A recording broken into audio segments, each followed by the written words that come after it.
Alrighty, folks, thank you very much for joining the channel today. My name is Chris the High Guy Jacobs, and today we take a deep dive into one of my favorite games known as Doomsday Last Survivors, and we take a look at a component that is incredibly important, and some will tell you one of the most frustrating aspects of the game. That is, armaments. So some of you are probably asking, what are armaments? Well, if you look in your bag, as long as you are above headquarter level 24, you will see a tab for armaments. And armaments are basically extra bonus equipment for your leaders to use.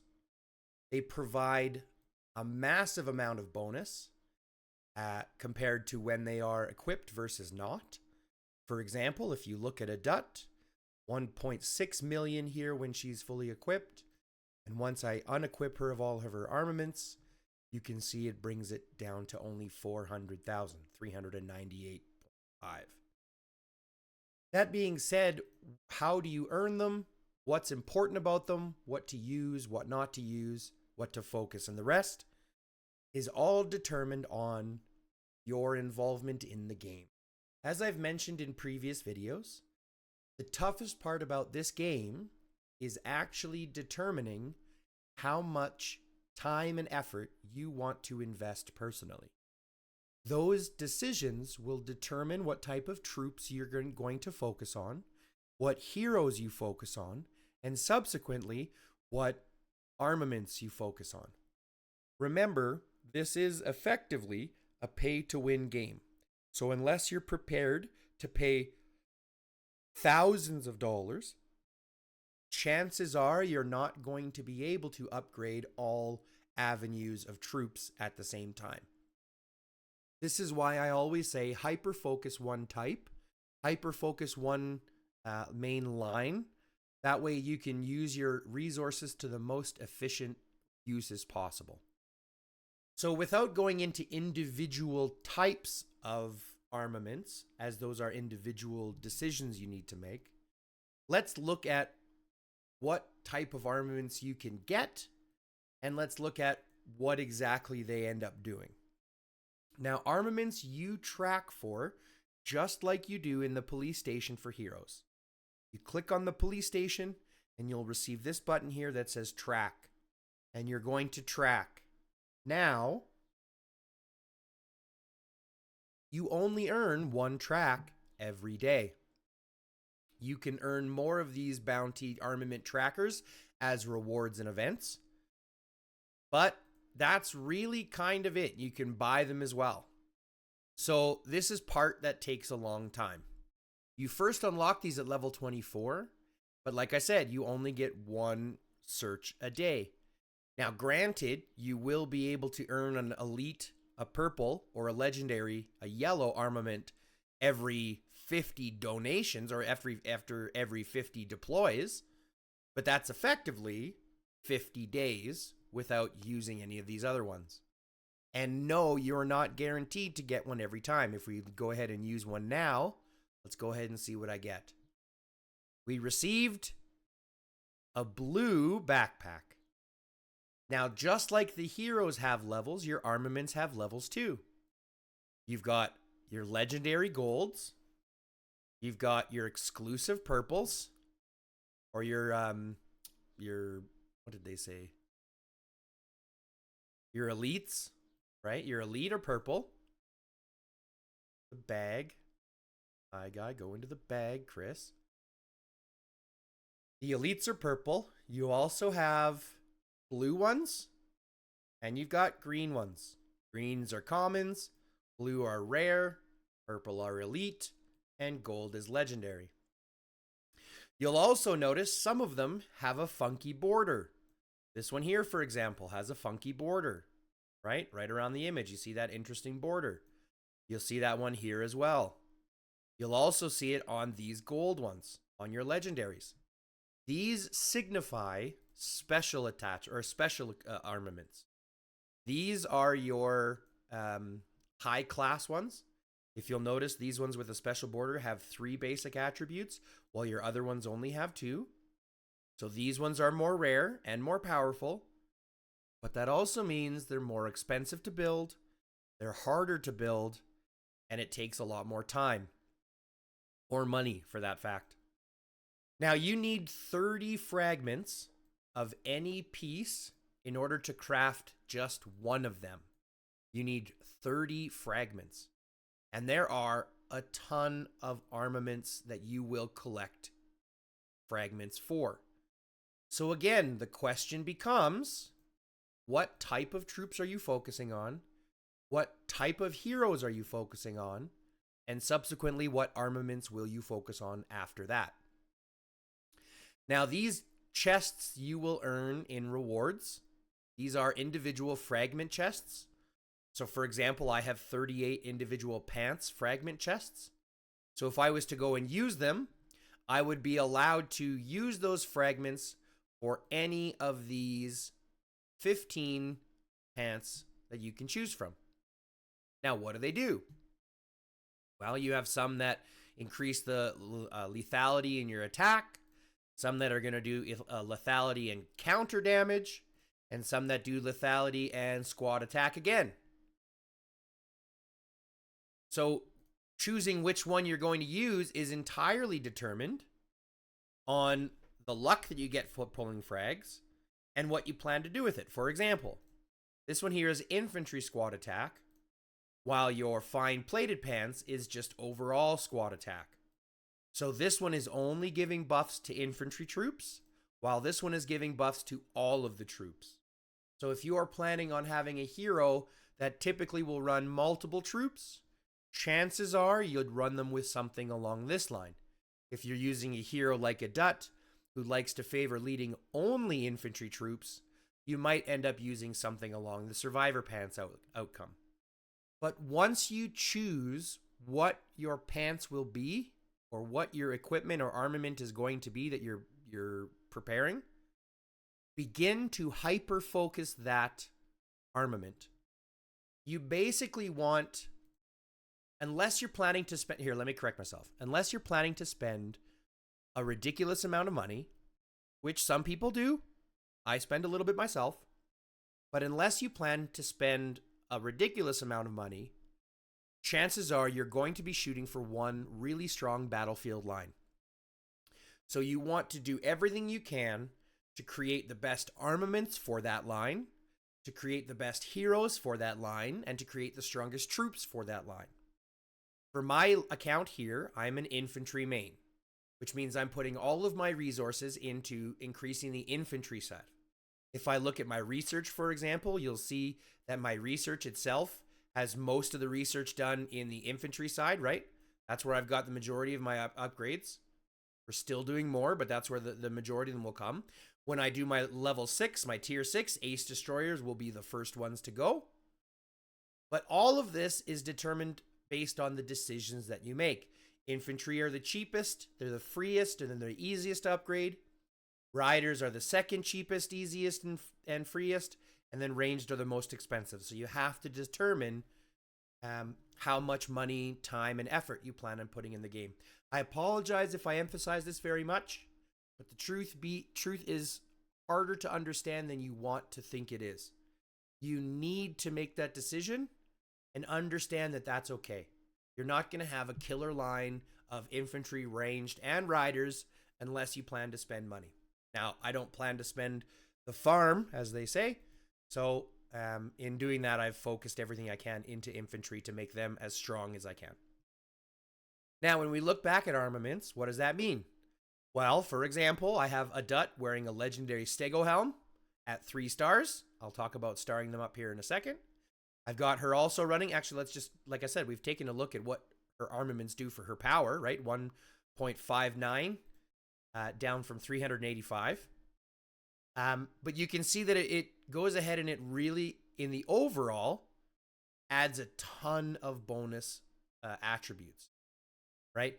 Squad defense, travel speed, squad counter damage, HP, block, defense. They're all going to provide their individual ones. And for the best part is you do get to change them and modify them for their own. The only static abilities that will remain the same on every piece of equipment are these basic attributes that will always be the same. So every Stego helm will always come with infantry squad block and infantry squad defense. What will differ is the honed attributes here, which you earn by leveling them up. Now, how do you level them up? This is where the armaments start to get very grindy and very taxing, okay? In order to level these up, you have to effectively sacrifice the exact same equipment of the exact same level. So if I want, for example, to level up my Stego helm, right? If I wanted to level this up, which is called ranking it up, at level 1, to get the first star, you have to sacrifice one other helmet. To get the second star, you have to sacrifice 2 helmets. Wait. Sorry, yeah, at the second helm, you have to sacrifice 2 helmets, right? So 1 helmet, 2, 3, 4, 5, 6, no, 4, 5, 6, 7, 8, 9. 1, 2, 3, 4, 5, 6, 7, 8, 9. Okay, so it's my apologies. You sacrifice 1 helmet for the first star, 1 helmet for the second star, 2 helmets for the third star, 2 helmets for the fourth star, and 3 helmets in order to earn the 5th star. So in order to earn 1 5-star helmet, it takes 10 0-star helmets, which is a lot to get through because remember, 30 fragments per helmet. And you can't choose unless you're using your specific choice ones, right? So if I was to go into helmets, I could try to use it here and get another one, but I wouldn't be able to get enough. I've only used 6 and I'm still short, I think, was it 23 plus 6 is 27, so I'm still short 7 fragments. So it takes a heck of a lot to upgrade these. However, every time you upgrade them, the basic attributes get upgraded as well. So the infantry squad block on my level 3 Stego helm at 54 is much higher than what you get when it's original, which is, I believe, in the 20s. I don't remember exactly the stats. They move around a lot. But the truth is, the more that you sacrifice, the better it is, and the better you'll end up doing. Now, what about the blue and the green ones? Well, I'll be honest with you. I don't use these at all.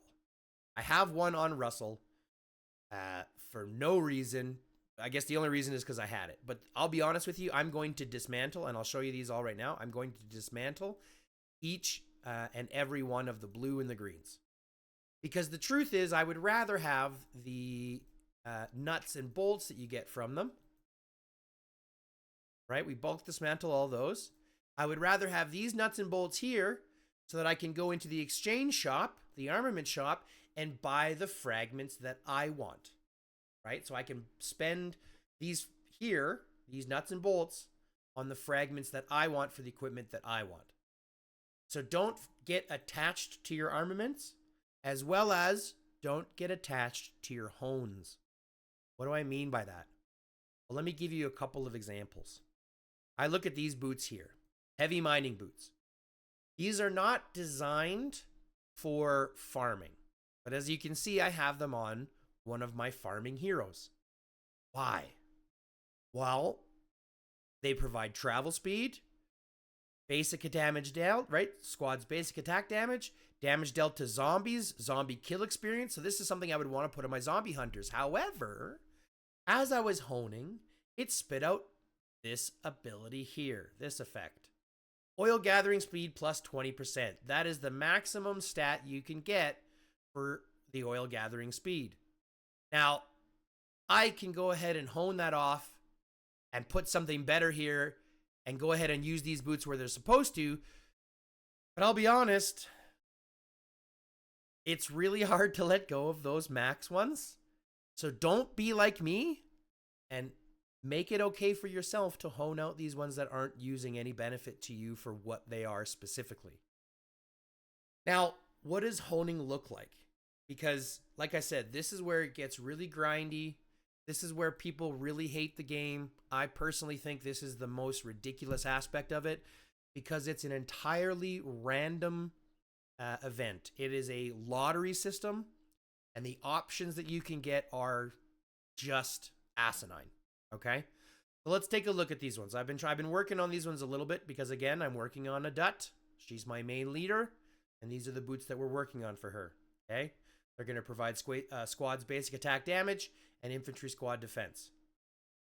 Now, the honed abilities, I've got infantry squad lethality, which is great. Squad block, which is great. I believe those are both, the other one is the highest. Let's take a look. Squad block. See how many are here? Yeah, squad block right here, 6 to 60. As you can see, I've got the highest one, so I'm going to leave that one alone. I'm going to leave this one alone because infantry squad lethality is fine. We want to make sure that we get the extra bonus from having a higher lethality than they have a block.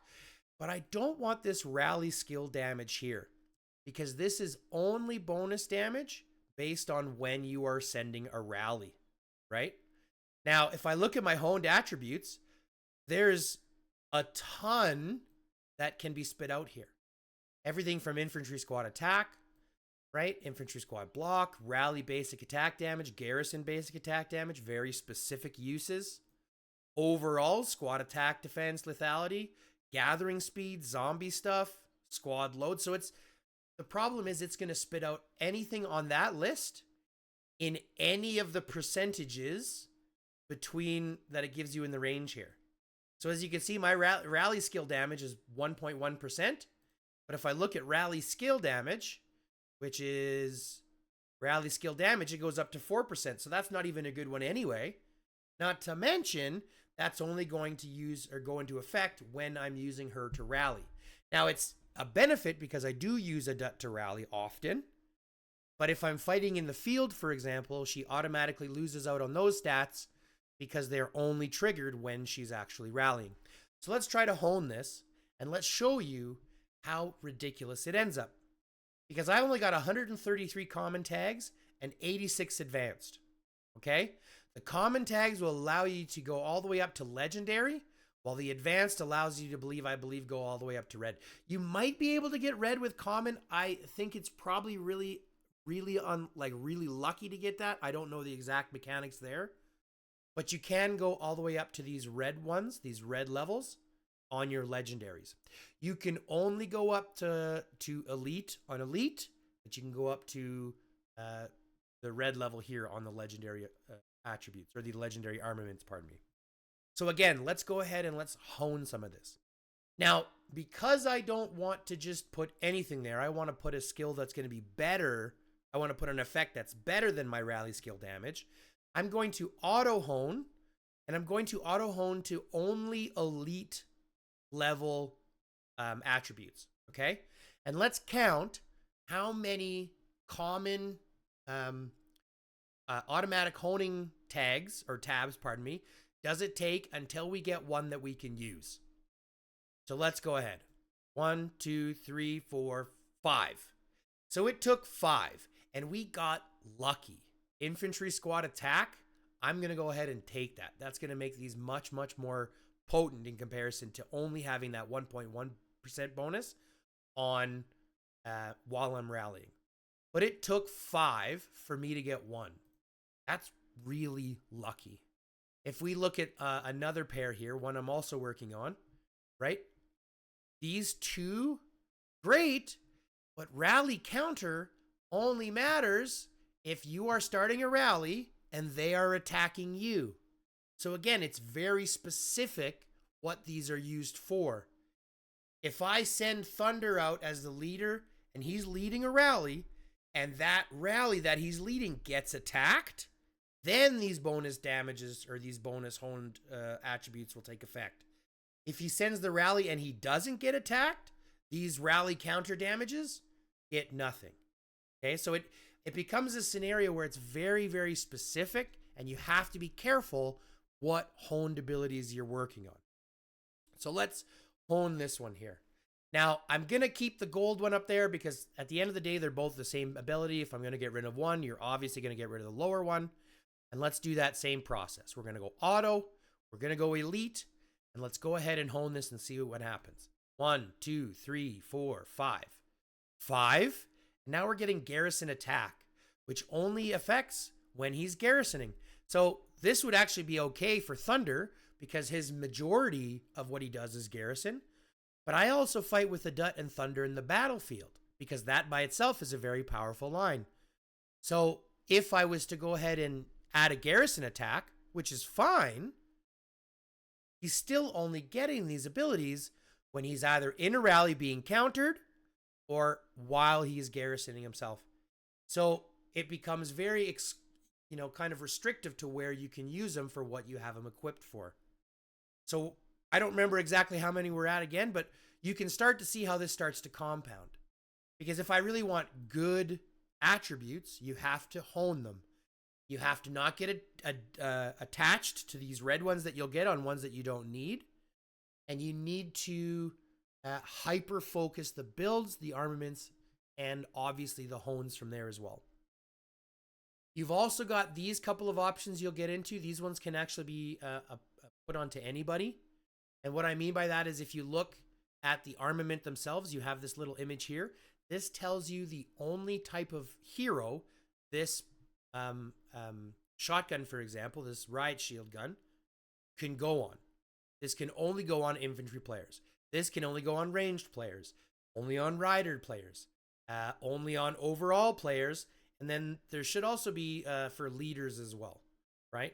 So you've got your overall, right, and for leaders.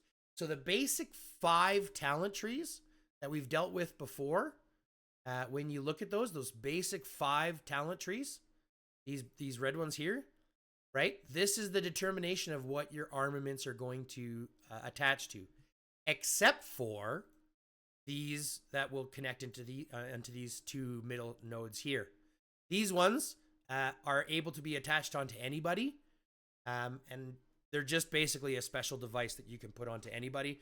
The nano purifier, for example, as you can see, I've honed out to be pretty nice, 4-star. But I'm also working on hopefully getting it to 5-star here soon. I'm only 2 short. So once I do that, I'll be happy and I can build another one. Now, why do I not suggest having one on every person? Because if you look, every time I sacrifice, this skill goes up here and this skill goes up here. So these become more potent. Now, could I go ahead and have one on every person? Sure.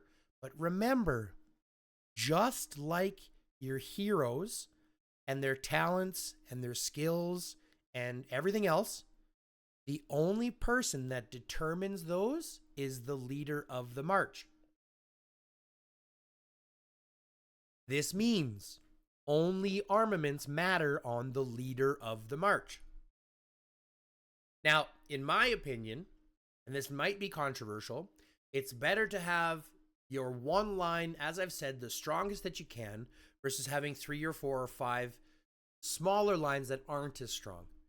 Although this game has a lot to do with a war of attrition, in the sense that you end up throwing a lot of troops to take down stronger troops, you still want to make sure that your main line is as strong as it can be, right? You want to make sure that even if you're sending out 3 or 4 marches at a time, your main line is going to be like you're going to have at least one in there that's going to be doing as much damage as possible. The rest are just cannon fodder. They are distractions. They are there to absorb damage so that your main line doesn't take it all. Okay? So that's how I look at it. Some people look at it differently. A lot of people who spend more money, for example, will try to balance that out.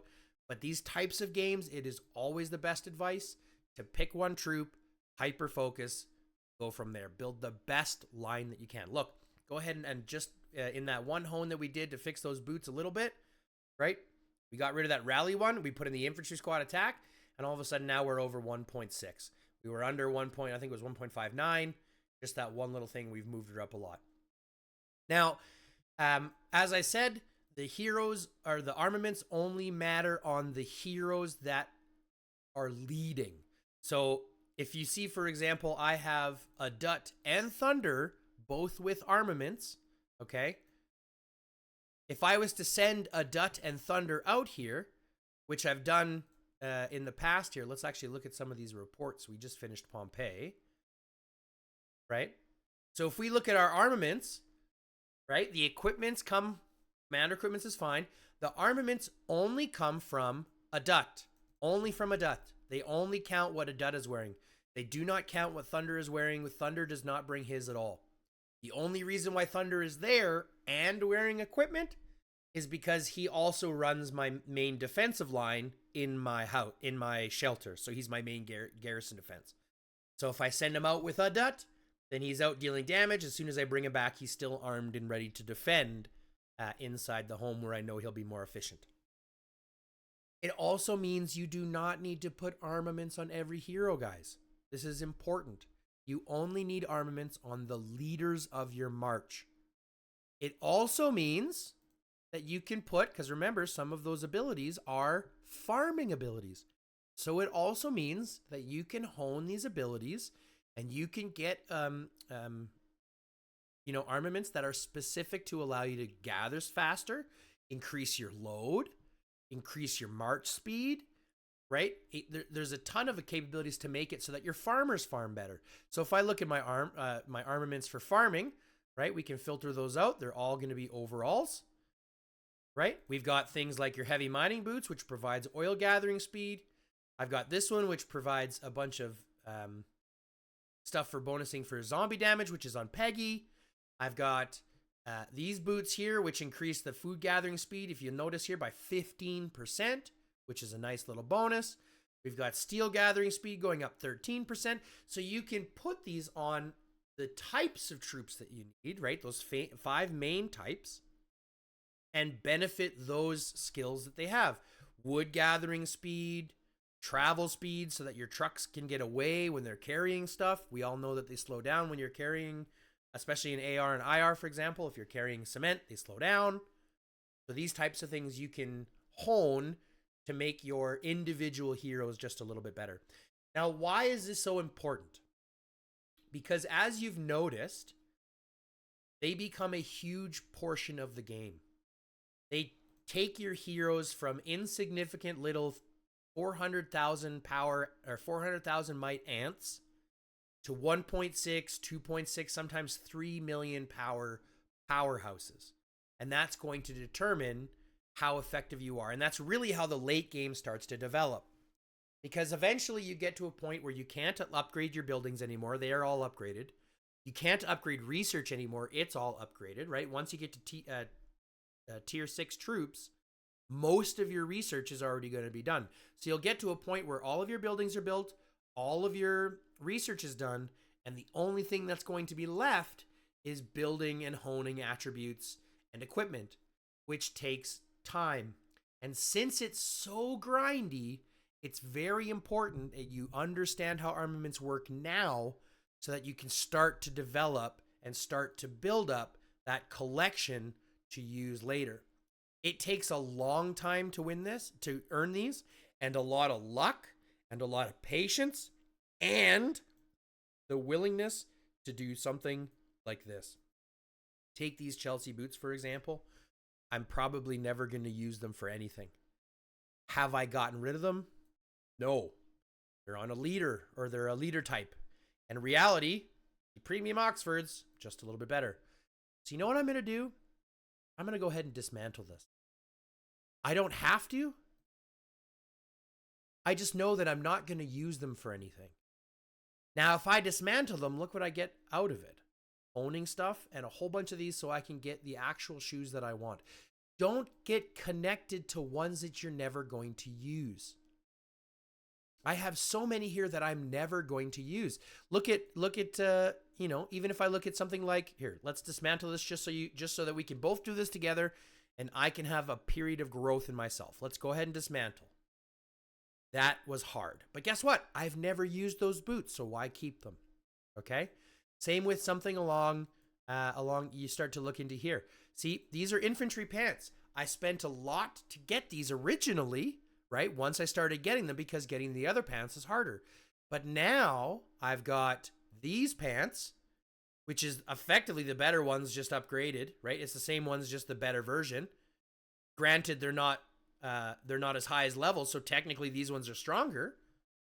But now that I have, now that I'm working on these ones, I don't technically need these ones. I could get rid of them. I'm not going to yet because, like I said, these are technically stronger than the ones that he's wearing right now. I just prefer to have the travel speed on him currently. But don't get connected and attached to your armaments. You saw me got rid of all the green and blue ones. Go ahead and do that regularly. Once you understand how the armaments work, it makes it easier for you to be specific to hyper-focus the armaments you want, the troops you want, and obviously, at the end of the day, the amount of impact in the game that you want. That being said, that's about it for armaments. There is a lot of simplicity in it. There is a lot of complexity in it at the same time. But once you break it down, you understand that it's more complex than it looks. So if you look, let me give you an explanation. I know I'm just rambling right now, but let me give you an explanation. I'm an infantry main, which means that I don't really need to worry about these pants or these pants or these pants or these pants. I'm going to collect them in time. I'm not using any of my stuff to benefit them. I will automatically collect them over time as you randomly draw them. So in reality, I've just eliminated 80% of the field, 80% of the armaments that I'm never going to put stuff into. I'm only going to put them into these objects here, right? So let's go ahead and, just because I'm a little crazy, I'm going to go ahead and put 30 frags right now into these pants that I was just talking about getting rid of. Why? Because I'm going to craft them. I'm going to go ahead and I'm going to put them into this pair. Manage, rank up. Guess what? We're going to get into our 4th star. So if we rank up, you can see that squad lethality goes up 7, squad attack goes up 0.4%, and that's just from sacrificing these pants. And these pants, still at a might of, now after we rank it up, 140,000 are actually much better than these ones here, which are only at 130,000. Now, the difference being obviously this one has a whole other buff in it, right? You got your 3 basic attributes versus 2. But these ones are still technically better right now. Upgrading purples does make them better than gold while you're getting there. Just don't necessarily be like me and keep them all the way. You can absolutely get rid of them earlier and use those nuts and bolts, right? Now that I have a whole bunch more, I can look over here. Remember I was short 7? Oh, we can't. My apologies. I can't fix that. But if we go into the armament shop, I could go ahead and pick some shoes. I can go ahead and buy some more of those frags if I wanted, right? I could buy more of these just random, the ones that are just all over the place. Let's go ahead and clear those out. Now, I'm prepared to upgrade my boots the next time, right? I'm prepared to upgrade these anti-blast boots the next time. And I believe the next one will give me another star. So it becomes, just like the game is a war of attrition with troops, it becomes a war of attrition on your time to choose your armaments, hyper-focus them down, and then work on building them individually. You don't need to have a whole lot of selection if you're not going to use them. You really only need to keep the ones that you equip.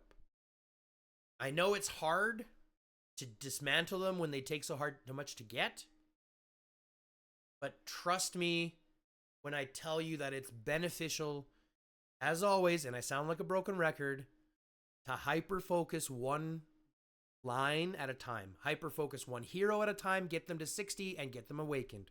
Hyper-focus the troops at a time, get them to tier 6, once at a time, one at a time.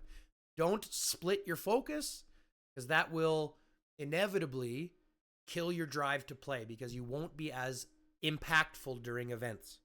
Everything we're trying to do is to make it so that we are as impactful as we can be, and the only way to do that is to hyper-focus, hyper-focus, hyper-focus, right?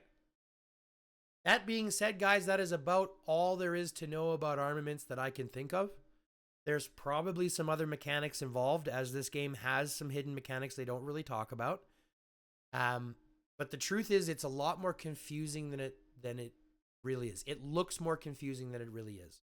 Once you eliminate all the choices down to the ones that benefit you best, you'll have a much better standpoint and a much better area to prepare from in order to you know, set up that major line to do the most impact. All right. Thank you very much for hanging out with me, guys. I do very much appreciate it. It's been a lot of fun. These videos for me are fairly new, but honestly, they get me out of bed in the morning, and I thank you very much for those that have taken the time to comment.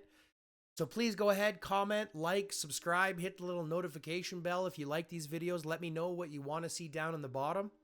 If I've said anything incorrect, go ahead and correct me in the comments. I implore you, because as I've always told everyone, we learn something new every day, and I don't know everything. This is the stuff that I've discovered over my playtime, but I'm always willing to learn. So if you have anything else to add, please go ahead and add it in the comments. And other than that, I'll see you in the next one. Stay lifted.